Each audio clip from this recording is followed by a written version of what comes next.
तो स्वागत है आपका एग्ज़ाम में। दोस्तों, 14 तारीख को मेरा एग्ज़ाम था आज अभी मैं एग्ज़ाम देकर आ रहा हूँ airport authority junior executive common cadre की। और फर्स्ट शिफ्ट में मेरा पेपर था, 7:30 बजे रिपोर्टिंग टाइम थी।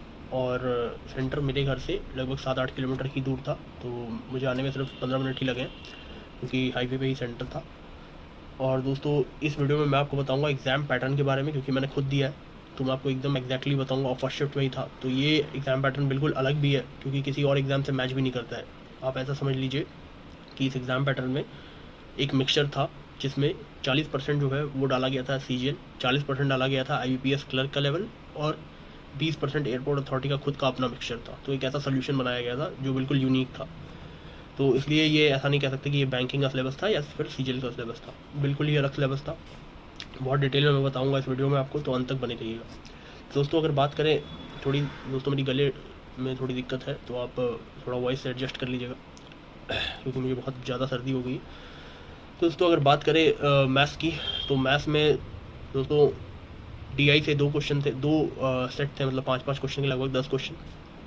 और ट्रिग्नोमेट्री से लगभग 5 से 6 क्वेश्चन रहे होंगे, 4 से 5 क्वेश्चन। और ज्योमेट्री से लगभग 5 क्वेश्चन। तो कुल मिला के ट्रिग्नोमेट्री और ज्योमेट्री से 7-8 या 9 क्वेश्चन, अप्रॉक्सीमेटली 10 क्वेश्चन आप मान सकते हैं, इतने थे। और दोस्तों, बात करें इंग्लिश की, तो इंग्लिश में 3 पैसेज दिए गए थे, काफ़ी लंबे लंबे पैसेज थे, तो 15 क्वेश्चन पैसेज से हो गए। और बाकी जंबल वर्ड से 5 क्वेश्चन थे, और ग्रामेटिकल एरर से 5 क्वेश्चन, और रिपोर्टेड स्पीच से लगभग 3-4 क्वेश्चन रहे होंगे। तो जो इंग्लिश का पेपर था वो बैंकिंग की तरह ही था, CGL की तरह नहीं था, क्योंकि सिनोनिम्स एंटोनिम्स नहीं पूछे गए हैं। एक पैसेज में ही एक सिमिलर वर्ड्स पूछ लिए गए थे, तो वो सिनोनिम्स एग्जैक्टली नहीं था, वो वर्ड सिमिलर जिससे ये मैच खाता है या यहाँ फिट बैठेगा, वैसा करके पूछा गया था। तो इंग्लिश बैंकिंग लेवल का था। रीजनिंग बात किया जाए तो रीजनिंग मिक्स था। कुछ क्वेश्चन कोडिंग डिकोडिंग जो SSC CGL में पूछे जाते हैं वो भी थे, और कुछ 2 क्वेश्चन, एक सर्किल वाला जो है वो था, और एक 2 तरह के पजल और सेटिंग अरेंजमेंट थे। एक सर्कुलर सेटिंग अरेंजमेंट था, और एक जो 10 लोग नॉर्थ डायरेक्शन में बैठे थे वैसा करके एक सेटिंग अरेंजमेंट था। तो 2 तरह के ऐसे क्वेश्चन आए थे, बाकी डायरेक्शन के क्वेश्चन नहीं थे। और कोडिंग डिकोडिंग के क्वेश्चन थे SSC वाले। और जो पैटर्न बेस्ड क्वेश्चन होते हैं कुछ, वो काफ़ी थे, लगभग 5-7 क्वेश्चन रहे होंगे पैटर्न बेस्ड, कुछ पैटर्न जो हम लोग को डिकोड करना होता है। और मिसिंग नंबर जो है वो मैथ्स में पूछा गया था, रीजनिंग में नहीं था। तो रीजनिंग और इनइक्वालिटी था रीजनिंग में, तो वो 5-6 क्वेश्चन रहा होगा। तो रीजनिंग ओवरऑल, और बैंकिंग क्लर्क में जो ये पूछते हैं कि बैकवर्ड फॉरवर्ड, वो थे। तो कुल मिला के रीजनिंग जो है वो बैंकिंग और SSC मिक्स था। मोस्ट इंक्लाइन टू बैंकिंग कह सकते हैं, मतलब इंक्लिनेशन बैंकिंग के टुवर्ड्स ज़्यादा था, रीजनिंग के टुवर्ड्स थोड़ा कम था, CGL के टुवर्ड्स। तो थोड़ा बैंकिंग पैटर्न का था। और दोस्तों, बात करें मैथ्स की, तो मैथ्स 50-50 था, बैंकिंग और SSC दोनों आप कह सकते हैं। मोर इंक्लाइन टू SSC आप कह सकते हैं, CGL के इंक्लाइन थोड़ा ज़्यादा था, जिसमें कि आपको बता चुका हूँ मैं, ट्रिग्नोमेट्री और ज्योमेट्री के भी क्वेश्चन थे, और मिक्सचर एंड लिगेशन के क्वेश्चन थे, कंपाउंड एंट्रेंस के ही क्वेश्चन थे,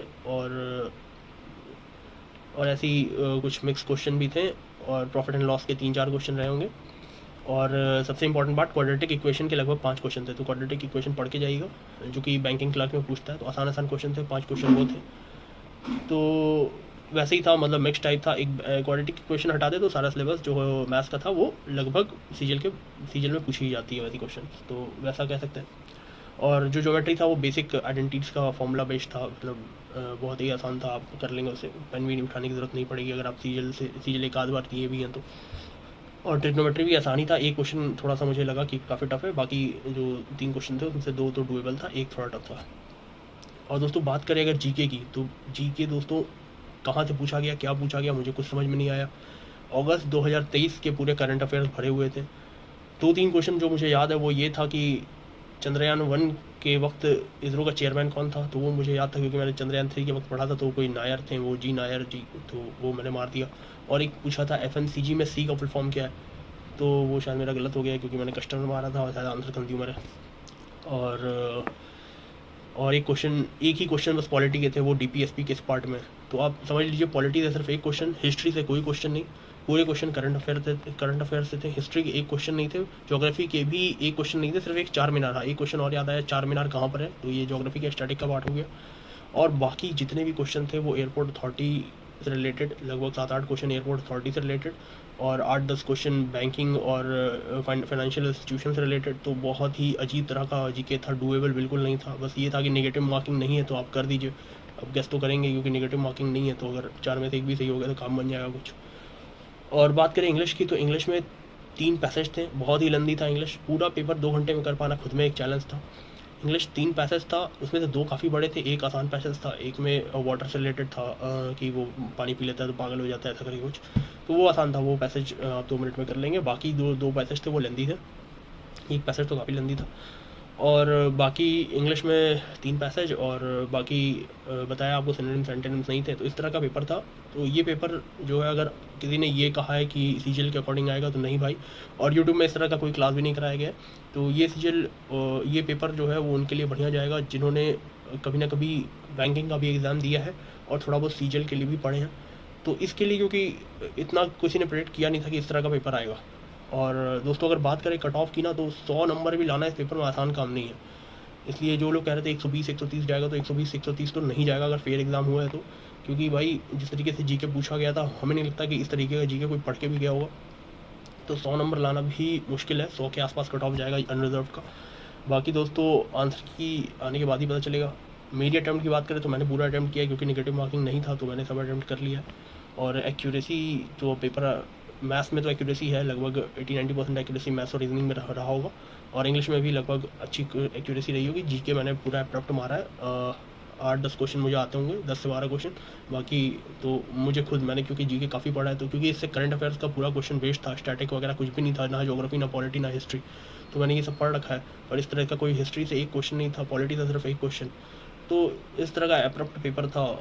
तो उस 35 क्वेश्चन में, जो 35 क्वेश्चन जीके के थे, उस 35 क्वेश्चन में मुझे लगता है कि मेरे 10-12 ही सही हुए होंगे, या फिर अब देखिए बाकी तो तुक्के मारा हूँ तो कितने सही होते हैं। तो दोस्तों कमेंट सेक्शन में आप बताइएगा आपका पेपर कैसा गया है, और आने वाली शिफ्टों में जो पेपर होगा तो उसमें पेपर कैसा गया है। मुझे लगता है फर्स्ट शिफ्ट के बच्चों को थोड़ा सा नॉर्मलाइजेशन में फ़ायदा मिल सकता है, क्योंकि किसी ने प्रेडिक्ट नहीं किया था ऐसा पेपर होगा। तो दोस्तों कमेंट सेक्शन में जरूर बताइएगा आपका पेपर कैसा गया है, और वीडियो पसंद आया तो चैनल को सब्सक्राइब जरूर करिएगा। धन्यवाद।